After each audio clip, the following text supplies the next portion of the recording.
Hello everybody. Today I'm at Daft as a Brush charity and with its CEO Rex Winter. So I'm going to ask him a few questions so we get a bit more understanding about this charity that we're delighted to support as part of Team Tyne Innovation. Hello Rex, so thank you very much for obviously inviting me here and having a look around your site. You've been with Daft as a Brush for quite a short time now. Would you just like to tell us why you joined and how you came to be here? Yeah, Phil, I'm in month 3 now. I joined in the organisation early April. My background is in law. My last career was about 15 years in law, a barrister initially, and then I qualified as a solicitor. And in fact, I had a previous career before that, which was 15 years in the motor trade with Patterson's, the Ford dealers. But having left the law a few years ago, I was determined to find something different, a role in either the public sector or in charity. It took me 4 years to find the right role, and I spotted it in the journal in February this year, and I'm delighted to say I got the job. And I have to say, I've died and gone to heaven. This is my dream job.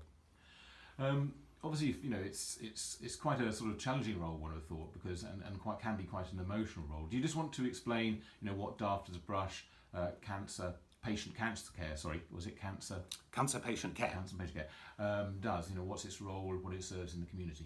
We only do one thing, and that is to transport patients to and from their homes to the Freeman Hospital or to the RVI.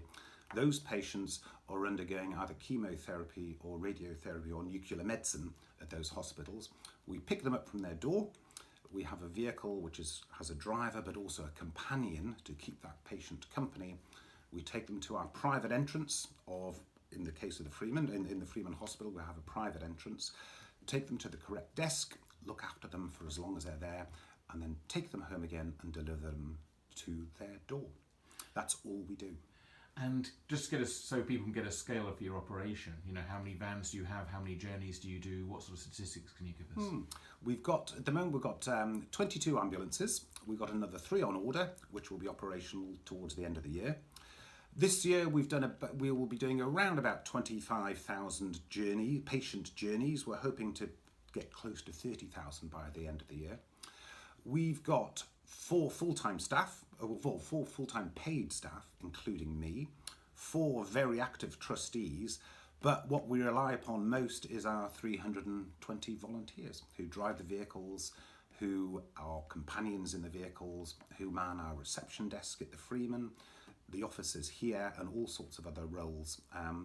And without those volunteers, we couldn't possibly operate. How do you attract those volunteers? Because obviously, there's a big time commitment for such a role. So how do you go about getting those people to join you? At the moment, we're getting a lot of people through word of mouth from existing volunteers. So friends of friends come on board too. But we do run Facebook campaigns. We've just done a recent one for South of the River. We needed more volunteers from Sunderland and Washington. Just a little Facebook push, and we started getting application forms from the website. We mention it in passing with press releases as well. We're not short of volunteers, but we do need a steady stream of them coming in all the time to replace those that move on or lose interest.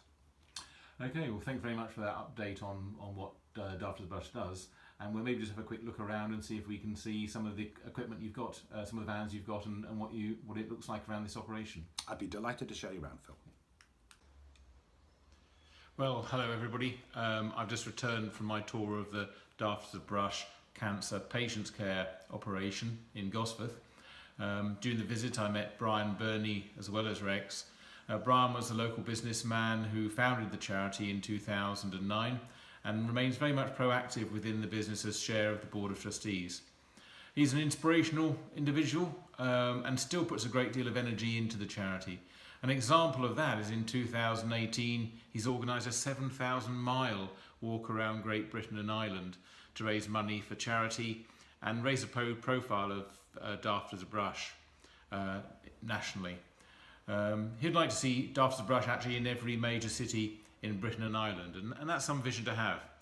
At the same time as doing the walk, he's looking to raise money, not just for Daft as a Brush. He's targeting around £2 million for that, but £1 million for the Great North Children's Hospital and £1 million for Parkinson's research.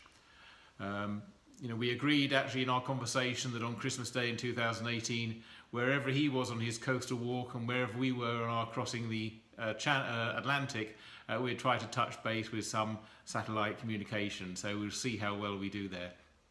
So I just urge you to support Brian in that particular venture. It's an amazing thing, and 7,000 miles certainly beats our 3,000. But he might be in slightly more comfort in the bus than we will be in the boat. I was also lucky enough to meet a number of Rex's team at the head office in Gosforth. You know, they're dealing with 30,000 patient journeys a year, and that requires a lot of planning. And I think when I was there, they just upgraded some of their sort of software and visual display software to do with where their vehicles were in the northeast. It was certainly a very impressive operation, and obviously he's got a very dedicated team there. Rex then took me on to the Freeman Hospital, and I met a number of volunteers. You know, these include people from all walks of life who are giving, you know, up their time to provide a service through the charity. I met a retired policeman and his colleagues, and also a chap who was just going through his induction course on that particular day that I visited today. I was really impressed with their dedication and, you know, their care, and they seemed a really nice team of people. So if you see them hanging around in the corridors of the Freeman Hospital in their blue livery, then why not go up to them and offer them a cup of coffee? And I certainly know they like chocolate biscuits. I saw those hanging around where they were in the particular corridor I was in. So that's the end of our second vlog, which is really outlining the services offered by Daft the Brush. Dave Higgins, one of our crew members of Team Tyne Innovation, selected them as his preferred charity. And Dave, you made a really good choice. So that's it. Look forward to our next vlog, and please do support Daft as a Brush. Thank you.